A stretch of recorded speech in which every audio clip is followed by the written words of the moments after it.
लड्डू समस्त को खाइबा को भल लगी थाए। आज मु आपन को शेयर करिछि मोतीचूर लड्डू।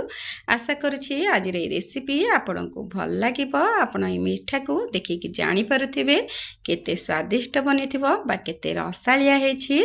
देखंतु लड्डू को मु भांगी कि देखै दोछि। आपन देखि पारुथिबे लड्डू टी केते सुंदर देखा जाउछि। नमस्कार, ममता किचन ओडिया को आपण समस्त को अनेक अनेक स्वागत। प्रथमे मुझे गोटे गिना बेसन नहीं जाइछि, जो थिरे मु मेजर करके नहीं थिली बेसन सही गिनारे मुझे गोटे गिना पानी दे दीछि। तापर कौन करबा ना एमती गोटे डंकी साहाय्य भल भाव एमती मिक्स करि नेबे। आपण एठी अत्यधिक पानी देबे नहीं। गोटे गिना बेसन पई एठी गोटे गिना ही पानी देबे। आपण बैटर टी को बेसी पतला कर देबेनी कि बेसी मोटा कर देबेनी। एमती गोटे लेयर है कि बसुथिबो आपणकर डंकी पछपटे एमती देखि नेबे। तापर कोन करबा ना एबे याको साइड को रखि नबा एवं एपट साइड रे तेल गरम करि नेछि। तेल एबे गरम हे आसलेनी। एबे कोन करबा ना सही डंकी साहाय्य रे एमती डंकी डंकी नै कि एही परी एमती हल्का रे आपण एपट सपट करके एही परी एमती बुले नेबे। गैस रो फ्लेम को मीडियम रे रखी थिबे एवं एमती एपट सेपट करी आकु ओलट पालट कर नउथिबे जे पर्यंत कि हमर क्रिस्पी न हो जाइछि से पर्यंत एमती एपट सेपट करी नउथिबे। आपन को जेते बेले लागिबे जे ऊपर पूरा क्रिस्पी ही आसलेनी सेते बेले आपण आकु बाहर करि परिबे। देखंतु एबे कलर चेंज ही आसलेनी हे जाइछि मध्य। एबे मु आकु गोटे प्लेट को बाहर करि नउछि एवं रही जाइथिबा बळका बैटर को सही सेम प्रोसेस रे बनै नबा। आपण एही परी सब गुड़िक बनै कि रखि नेला परे एबे कोन करबा ना मु एबे बनै नेछि। एबे याकू टिके गोटे साइड को रखि नेबा। तापर कोन करबा ना तापरे देखंतु मेंती गोटे मिक्सिंग जार नि जाइछि। से मिक्सिंग जार रे ए सब को देकी हल्का रे आपण ग्राइंडिंग करि नेबे। अत्यधिक आकु गुंड करके ग्राइंडिंग करिवे नहीं, दरदरा करके आपण एंती गोटे ग्राइंडिंग करि नेबे। देखंतु मु आपण को ग्राइंडिंग करि सारला पर देखौछि एमती झुझुरा है कि रहिबो एवं एमती खदड़ रखिकी ग्राइंडिंग करिवे। बेसी चिकन करके ग्राइंडिंग करिवे नहीं। एबे कोन करबा ना एबे याकू साइड को रखि नबा एवं नेक्स्ट प्रोसेस को जिबा। एबे कोन करबा एबे सीरा बनै नबा। सीरा बनेबा पई मु एटी गोटे कड़ाई बसै नेछि एवं से सेम गिना रे मु एटी गोटे गिना चीनी दे देछि एवं से गिना रे गोटे गिना एटी पानी दे दोछि।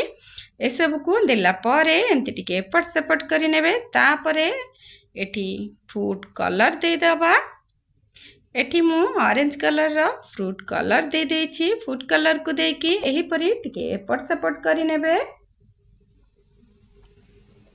गैस रो फ्लेम को हाई रे रखिकी आपण ए सिराटी को बनै नेबे। पाखापाखी 5 रु 10 मिनिट पाखापाखी हाई फ्लेम रे एही परी फुटै नेबे। जेते बेले देखिबे कि आपणकर सिरा हेई आसलानी सही स्टेज रे गैस रो फ्लेम को लोरी ही कर देबे। केमिति जानिबे आपण हेलानी कि नाही ना नाही आपण का हाथ को एमती चिपचिपा लागिबो बा अठालिया लागिबो सेते बेले जानिबे जे आपणकर सिराटी हेई आसलानी। एबे जेहेतु सिराटी हेई आसलानी एबे गैस रो फ्लेम को मु पूरा लो रे रखि दोछि। एबे एठी मु टिके गुजराती गुंडा दे दोछि। 3-4टा गुजराती को मु एठी छेचिकी ता मंजी को एठी गुंडा करके दे दीछि। तापरे ए सब को देकी एही परी हल्का रे एपट सपट करी एमती गोळै नेबा। गैस रो फ्लेम को लो रे ही रखि थिबे एवं एमती एपट सपट करी भल्ला भाबरे मिसै नेबे। पाखापाखी 5 मिनिट एही परी मिसै नेबे। जेमिति कि देखिबे आपणकर सुखा सुखा हे आसलानी बा हे आसलानी सेते बेले गैस रो फ्लेम को ऑफ करि नेबे। आपण ए रेसिपी को निश्चित घरे बनातु एवं ए गणेश पूजा रे आपण निश्चित घरे करिकी ठाकुरंक पाखरे भोग लगै परिबे। ए रेसिपी खाइबा को बहुत स्वादिया लागि थाए। आपण घरे बनेकी समस्त को खाइबा को देई परिबे। देखंतु आ भितरे हमर केमती सुखा सुखा हे आसलानी। एबे कोन करबा ना एबे गैस ऑफ करि नबा एवं 5 रु 10 मिनिट छाडी दबा ठंडा हबा पई। आपण आकु अत्यधिक ठंडा करिवे नाही। हल्का हल्का आपणकर उषुम थिबो आपण एहाकु लड्डू बनै परिबे। एबे मु एटी गैस ऑफ करि नउछि एवं ठंडा हला परे मु आपणको देखौछि। एबे पाखापाखि 10 मिनिट हेई आसलाणी एवं ठंडा मध्य हो जाइछि हल्का हल्का उषुम उषुम थिबो आपण एमती लड्डू बनै परिबे हाथ रे एमती आपणक साइज अनुसार आपण छोट करिवे कि बड़ करिवे आपण सेही अनुसार आपणक साइज अनुसार आपण एठी छोट बड़ करिकि एठी लड्डू बनै परिबे सेही सेम प्रोसेस रे सब गुडिक एही परि बनै कि रखि नबा एवं लास्ट रे आपण कोन करिवे ना आपण एठी किछि राशि को देकी ऊपर सजै नेबे एवं खाइबा को देई परिबे।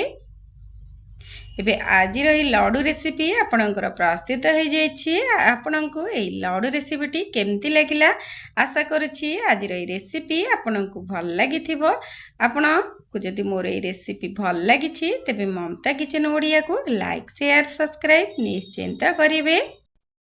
तेबे आज एतिकी मु आउ गोटे रेसिपी नहीं कि आपण मानक पाखक आसीबी से पर्यंत रहिली नमस्कार।